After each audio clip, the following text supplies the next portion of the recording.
Hey gang, let's transcend the mind by dissecting this human operating system. Now, in this reality, there is polarity of love, which is self, which is absolute nature of universe, and fear, which is a slight sort of,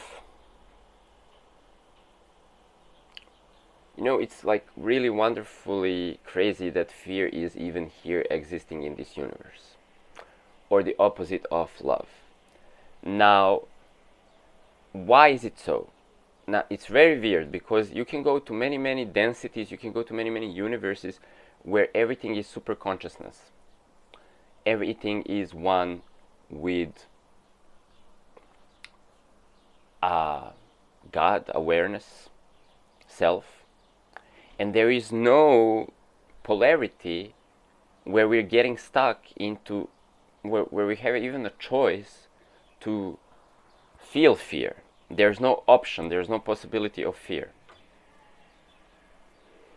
So, simply put, fear is not real, it's a construct in lower densities of this reality, of this universe, that is supposed to make the beings that are growing up, evolving through this universal simulation, kind of like it's supposed to make us a little bit agitated. Like it's supposed to make us busy, going somewhere, right? Working towards something.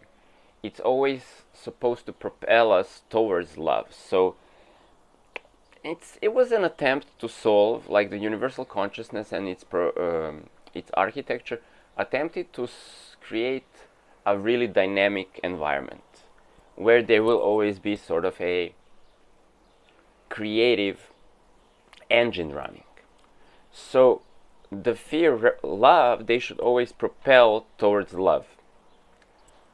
Now, simply put, the game got complicated in this appearance, and then we are needing assistance to always be able to choose love because we just mistake. The dynamics of the universe are not really obvious to us at this complexity, so we have a lot of choices and we simply do not discern very well as human beings, right?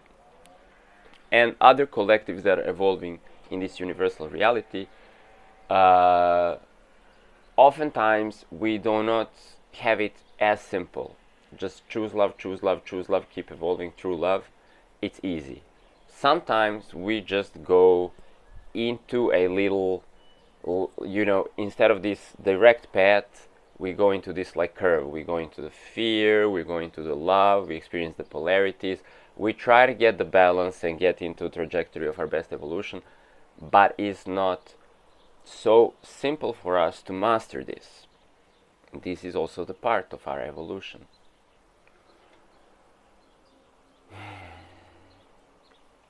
So at one point we grow up, we realize, okay, wait, like there's no me separate from God. I am that awareness. And then with this awakening, it's like, why the freak I'm not experiencing love, unity of all things, the natural state of myself as God, because there's nothing other than that. Oh my God, I am a little bit of a lost soul. I'm in this simulation where I have made choices, and everybody around me apparently made choices not based on love.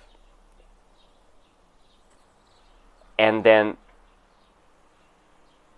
from a trajectory of already making one choice that's not based on love, it snowballs into a whole developed creation that we call civilization that is kind of mortal and having a lot of issues.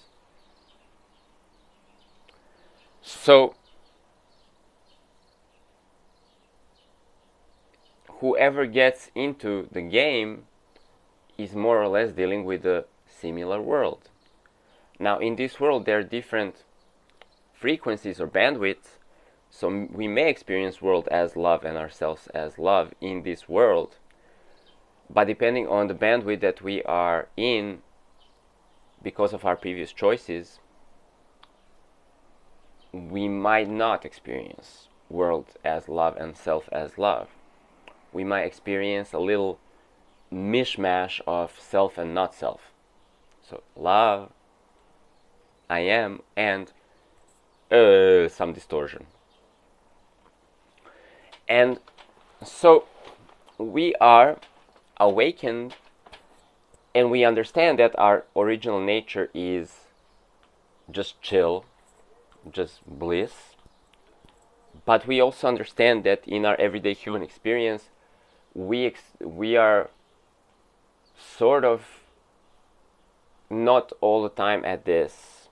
We're not stable in this enlightenment, and the world is not stable in this enlightenment, but there are many people going around behaving from an ego construct, which sometimes is aligned with love, sometimes is working out of fear. Now, understanding that the ego, or the literally like the intellectual activity that describes our attempts to live in the world. Now I'm using right now ego. My intention here is almost pure, almost I'm only wanting to share this for the sake of giving something to the world from love. It's like what I have to give. So now I might recognize that also sometimes I'm doing things, I'm saying things, but it's kind of like a push and pull with reality or with another person. Because where I'm talking, where I'm experiencing life from is a memory of lack, fear, a love denied, whatever, like a wounded perception that I lived through and I recorded it. I never dissolved it, I never integrated it. So it stayed with me as my individual karma. So I might notice that many things that I'm doing are not coming from a place of love, they're coming from a place of lack. I might not notice this. I might just still go unconsciously from the ego, trying to do whatever the ego is trying to do, not having any discernment what am I doing, where am I doing it from. So the ego can do two things for us. It can plot and scheme and manipulate from a place of lack automatically, because it does not work from a surface where it is talking and rendering the story, right? It is working from subconscious memory. So we would call that the shadow that is driving the ego, right? So from that subconscious, the intention is being pushed into the expression of ourselves. And we really need to examine where is this intention coming from. And this will allow us to actually silence the mind. Now, let me rewind and recap that. We awaken, so we understand that our nature is love unity. And then we notice that we are not experiencing this at all times. And we notice also that the egoic operating system with its subconscious agenda, that is sometimes based in lack, is also almost like an enemy, because it does not want to align with this very pleasant state of experiencing self as in unity with everything, where there is no push and pull, no worry, it's just chill. Right? We call it enlightened state. It's just chill. And at that point, many people ask a question like, mind is the enemy, mind won't stop blah blah gibberish stuff, and it's also trying to pull the awareness into its stories. And sometimes it does so successfully. So when we try to restrain ourselves from that operating system, wiring the awareness into it and playing out the egoic patterns, behavioral patterns, or subconscious needs that are projected through some kind of distortion of love. Because everything is love, fear is love pretending it's not itself. It's just a design, as I explained. It's on a very subtle level of reality. There is this binary design. The love expressed as love, and love expressed as the opposite of that. That is still self expressing itself, only expressing itself in the way that is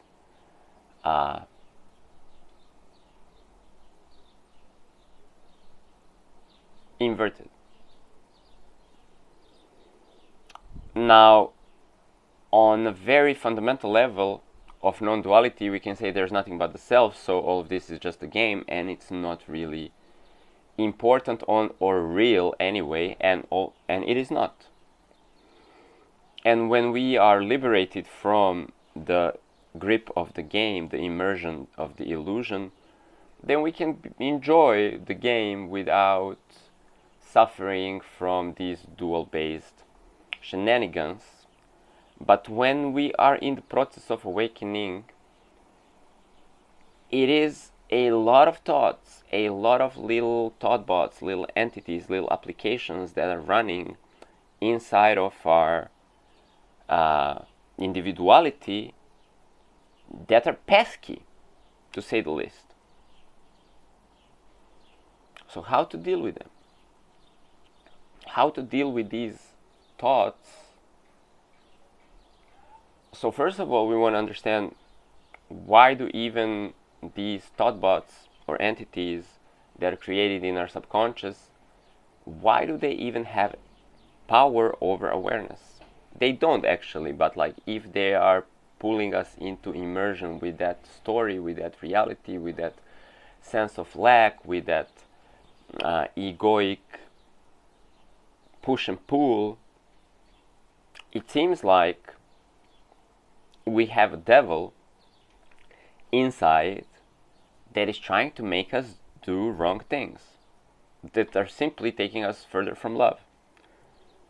So, first of all, that devil has power because we created it. Now, we were probably children where we experienced a denial of love from somebody else, and we interpreted that emotionally and mentally as actual lack of love, because we were seeing the world in a very real manner. It was detrimental for us if we get sort of attacked by somebody who is denying us love. And that can be done in very simple ways that we relate with each other as humans. Like somebody might give you a message that you're not good enough if you don't finish your homework, and you feel like shit because of that, and your little heart, your little inner child heart, gets disappointed and sad. And when we don't know how to process those feelings, we need to obey the reality that those parents or whatever schools are sort of inflicting on us, and we might just be a little sad, a little disappointed children, and we might succumb into that appearance of reality where other people are making us believe that we need to obey the not love principle. And so this is like miniature little Satan, like tiny little Satan, like you have to do your homework. That's a tiny little Satan, right? And then the child surrenders to that because it doesn't see a way out. Honestly, so when we can't figure the way out, and we don't yet understand our feelings, and then we just got pressured into obedience by principle of not love, then many times we just put that disappointment into our subconscious, and then we start to try to find ways around that. So we don't want to feel that again, so we just do our homework every time. And we create this adaptive character, which is the ego, which is operating from these first impressions of not love.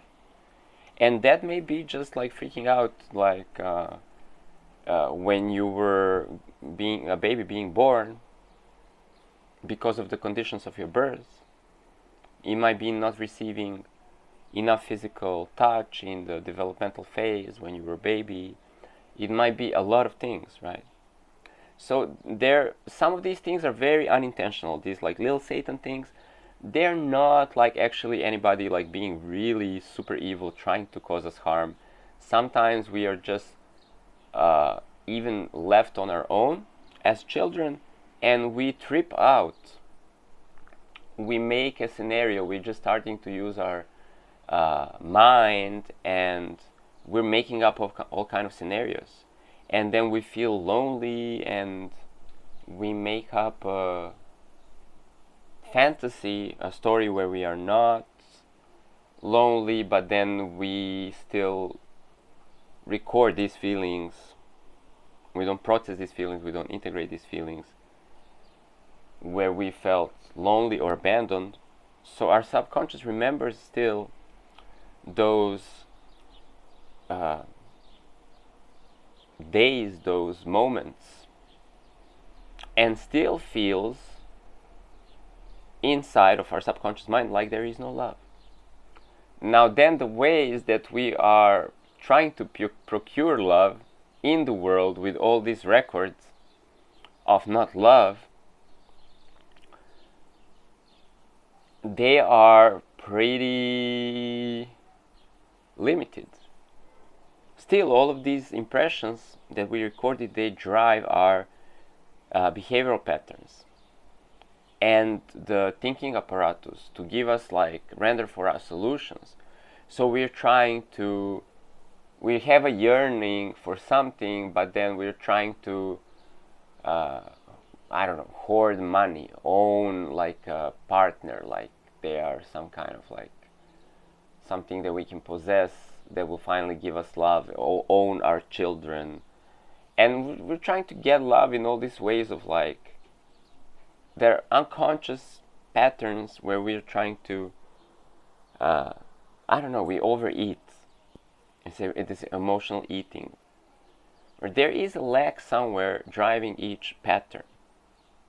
And then what shows up on the surface of our Tinky Winky pad or intellect is just like some story that is running around describing the events in reality. So that ain't even real, because it's not based in reality, which is omni-love. So now we want to understand there are patterns, behavioral patterns, that are running from a subconscious engine. Many of them have a presumption of not love. Okay? We have behavioral patterns. This is how we run. We run from our subconscious. We have these behavioral patterns, many of which are running on a presumption of not love, which is the opposite of self, which is the devil, but whatever, is just a feeling that there is no love, that we impressed. So we create that feeling, we impress that feeling, and we could have just experienced that and let it go and bring ourselves back into love if we had the maturity or know-how. Because we were babies, literally, we are God, everybody is God, but we were just little human babies, emanations of God. They don't know how reality works. So when we get these depressions of disappointment, impressions I meant to say, but also we depress them, we compress this, and we become depressed inside of us. We don't feel that there is love. And this is not true, but it is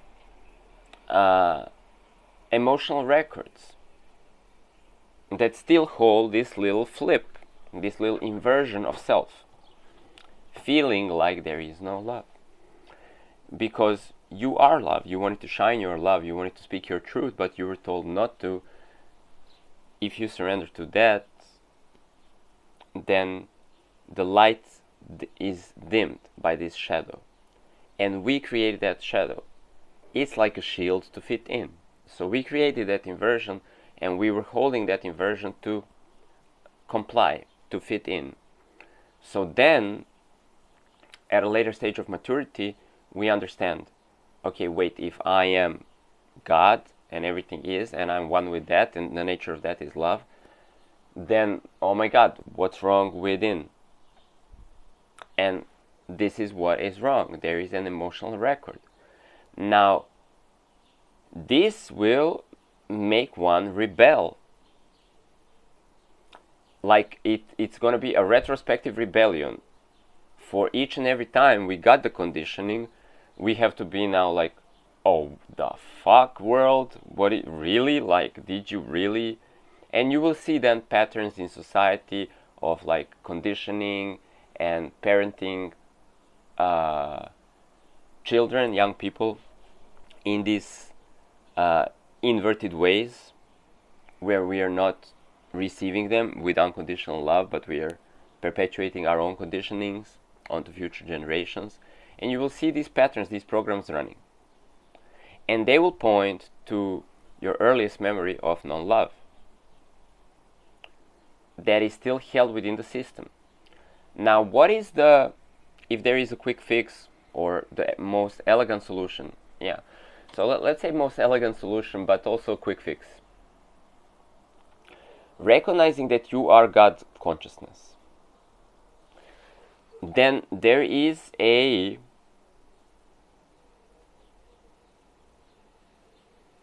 also recognition that your human experience together with the universe is created on a quantum level of your imagination.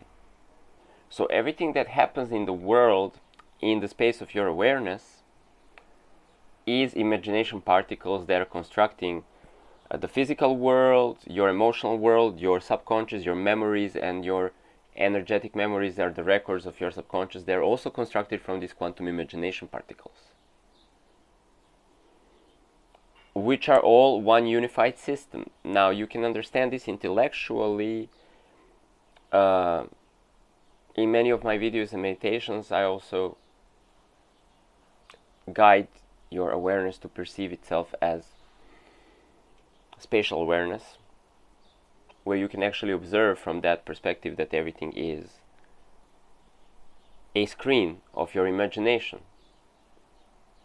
So when you assume that perspective that everything is a screen of your imagination, you become the alchemist or a quantum healer, where you have the ability, complete control over your energetic memories, and you can integrate them like using a very smart device, like a quantum computer. That computer, with all of its data, will prompt for you anything that you ask it. So you may simply use the search bar of your mind and say, prompt me energetic memories in which I'm holding the impression of not love. And then you can ask the same quantum screen of your imagined reality to flip this up. And this is kind of a practice.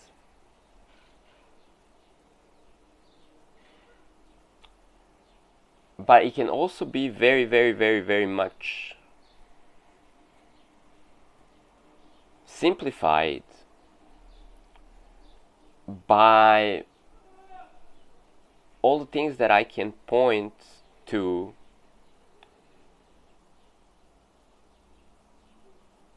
for you guys as users of this human operating system and this whole dream work, okay, this whole dreamscape of imagination that yourself, which is one self with myself and every other self, is dreaming.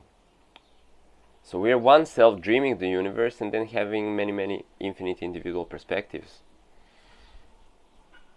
But we are that self which is the author of the dream. And you are awakened to this. So now you can use the dreamscape, the quantum screen, to really operate with it like it's a smart screen, like your smartphone. You can turn notifications off from any thought bots that are going into agendas that are based on lack. See, this would be even a very simple thing. Like, the premise of this video was we have awakened, but the ego mind is still bothering us, right? So if you understand that you're the awareness dreaming the ego mind, and the ego mind has its behavioral patterns and some impressions of lack that are all structured within this dream, then you don't actually have to know which wounding, which behavioral pattern. It can be that you recognize these patterns and you let them go, which takes a long time, and it takes a practice of self-awareness, etc. But take this batch perspective, for example.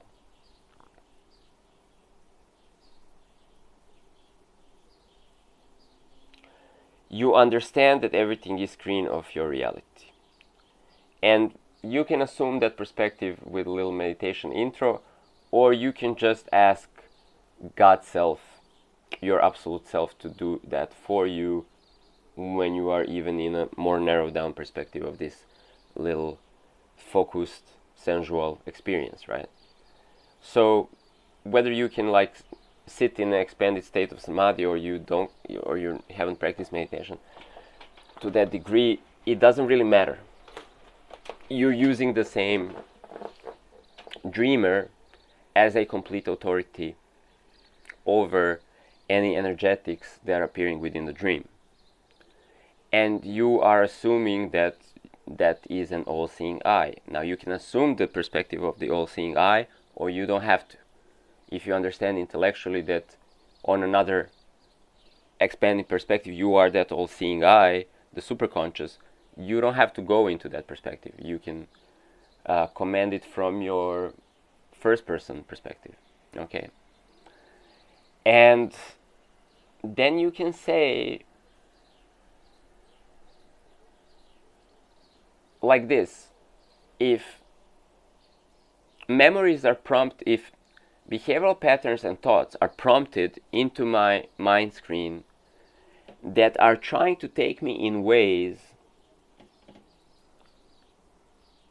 where I will procure something or attain something in the world, but the whole motivational structure of that application, of that thought bot, of that entity, of that ego, if the root cause of that whole behavioral pattern is based on some lack memory, okay, then I want to dissolve that behavioral patterns, or all of those behavioral patterns, which if you do it all at once, it might just be, you might hibernate for 2 weeks or something, because energetically it will be like a big quantum rework, and then you might just find yourself in a state of complete liberation.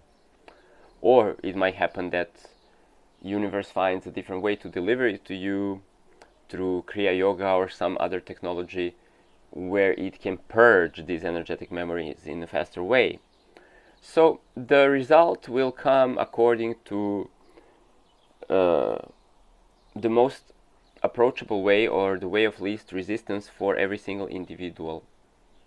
Mm-hmm.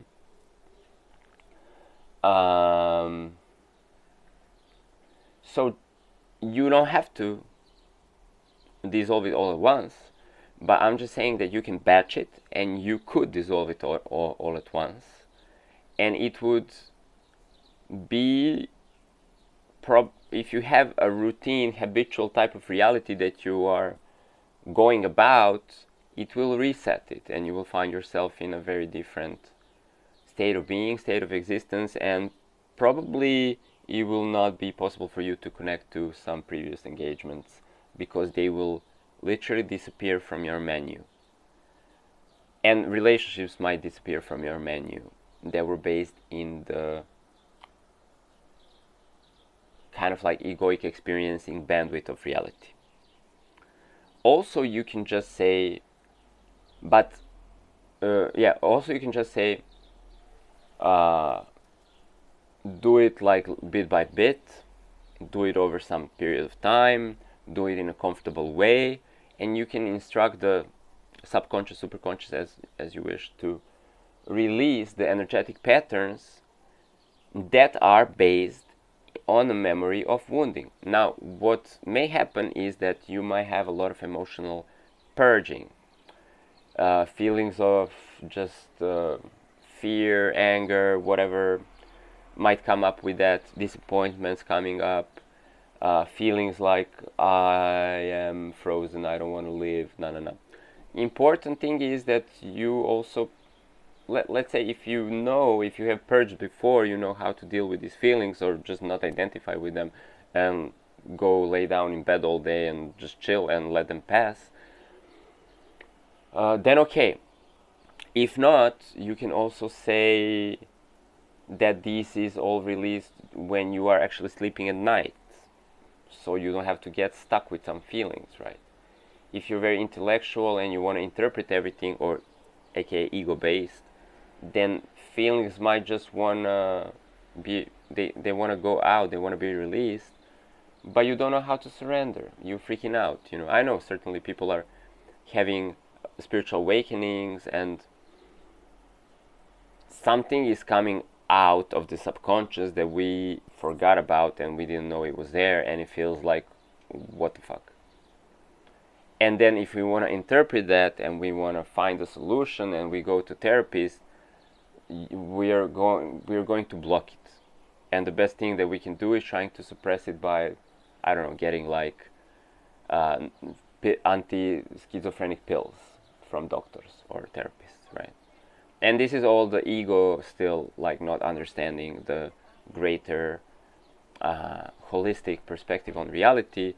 So if we suppressed feelings and they're impressed in our subconscious and they're saying not love, we don't feel love then. We don't feel, if we energy test ourselves, how fully do we feel love at this moment?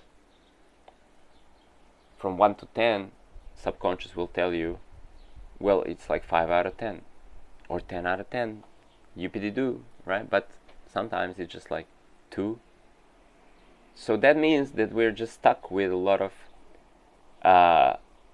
impressions of not self, and these are lies basically. So this, like, fear is not real, it's a lie somebody made you believe, but you created that, you accepted that belief from somebody else, and you recorded that condition. Okay, so it is, you created it in the first place by accepting it, and you should just forgive everybody and forgive yourself that ever took place, because we're just growing up in the game and everybody else is you, so we're just doing our best at all times to understand the world and evolve, and we get caught up in the illusion of not love, which is pre-built, it is designed into this experience, right? So it's nobody's fault. You are the designer of this universe, aka Logos, God Self, that manifested this, and then you are everybody who is experiencing this, right? So you're only dealing with yourself. There's nobody actually to blame. You can't blame the devil. You can't blame the peers, the society, the parents, the caregivers. You can't blame anyone. It's all you. You see what I mean? So the good thing about this is also who has the complete authority. You are that consciousness that creates the whole universe, that holds all of these appearances and experiences in its own screen of imagination. So yay, you have the authority to switch this up.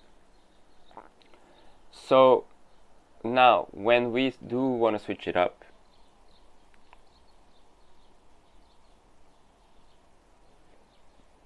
I'm gonna go back into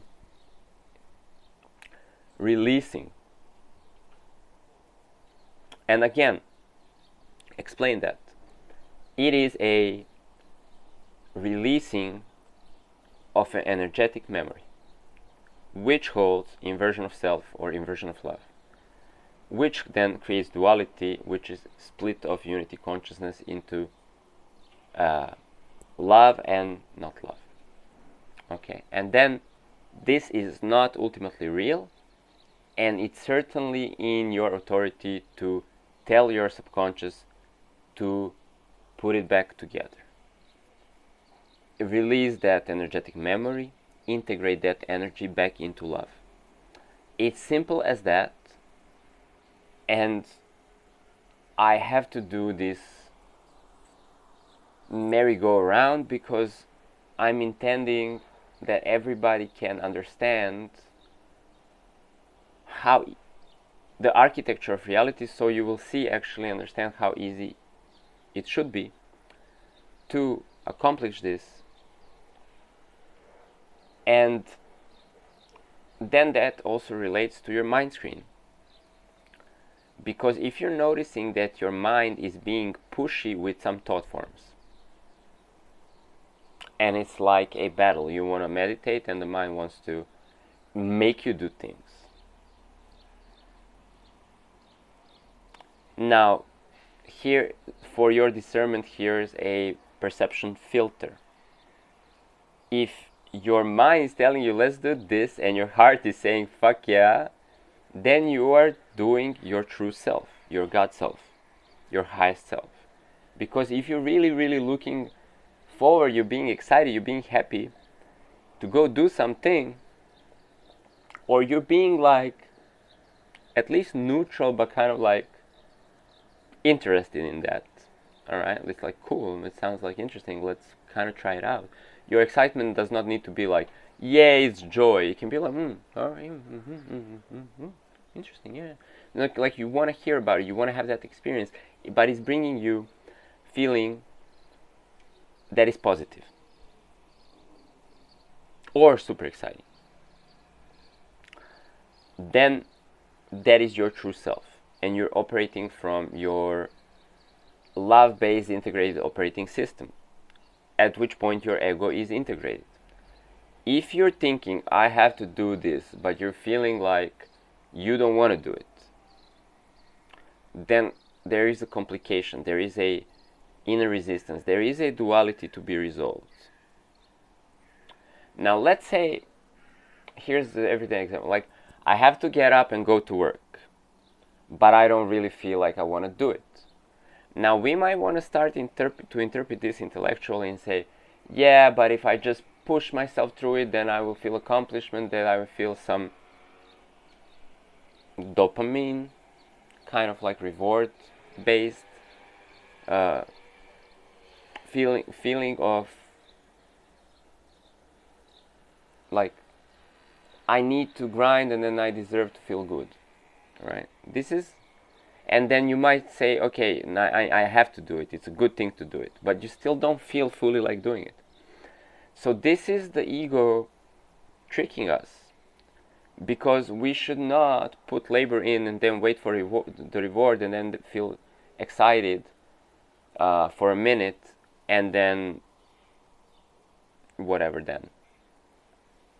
This is not the way of the true self. The true self enjoys the journey. It is just rested, it's joyful, it's creative, it enjoys every part of the process. It really does enjoy every part of the process. It does not need to grind for a reward. It enjoys doing something for the sake of doing it, and then if there is a reward also, it enjoys the reward. There's no conditioning. So to then create a further debate whether I should get up and go to work, or I should stay in bed, and which is the right thing to do, there is actually no right thing to do other than that thing that makes your heart happy, at least, or content, at least, or joyful, even. You should be looking forward to go to work, or you should be looking forward to stay in bed, not conditioning yourself from your mind, but just feeling your heart. Would I love to do this? Now, if you would love to do something, that's your natural path.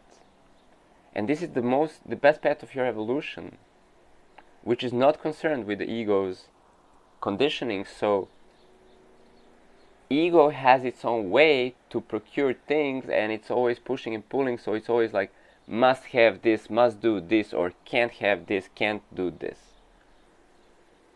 It's very push and pull. It's very binary. But you see now that ego is operating from an impression of lack. So it's actually trying to procure some type of escapism from ever feeling that lack again. So it is driven, it is programmed to do something. And if you say, okay, I just want to follow my heart, and I just want to rest today, or I just want to do something creative today, I just want to follow my heart, and the ego opposes you. It's like, no, but like we can't.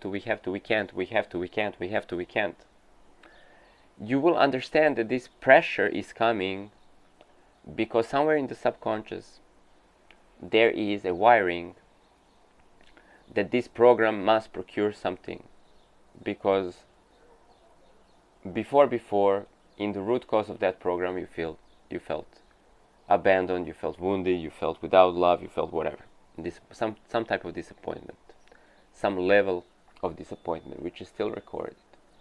At this point, whatever you see, whatever your mind is telling you, that goes against the heart, that is not unification of mind and heart in joy. You don't fight it. You don't dismiss it. You tell your subconscious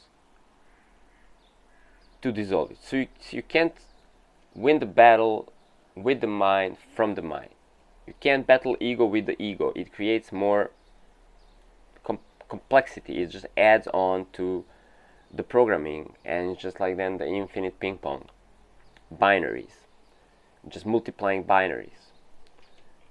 You want to say, okay, I'm noticing that in my mind there is some kind of program running.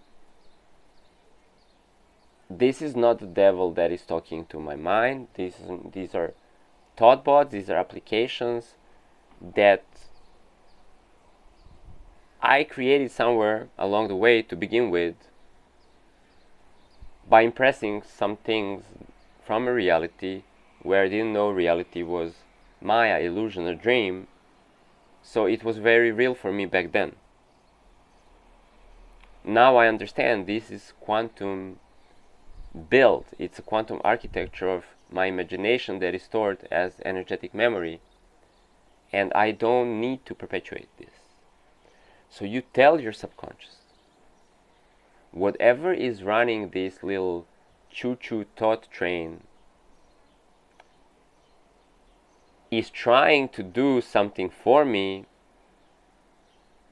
I create this program when I was not informed.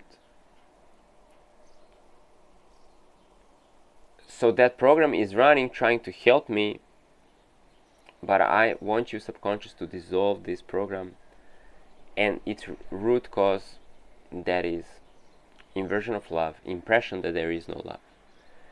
release that impression from my emotional body, and then dissolve this program. And to these thoughts, you can tell them you're being promoted.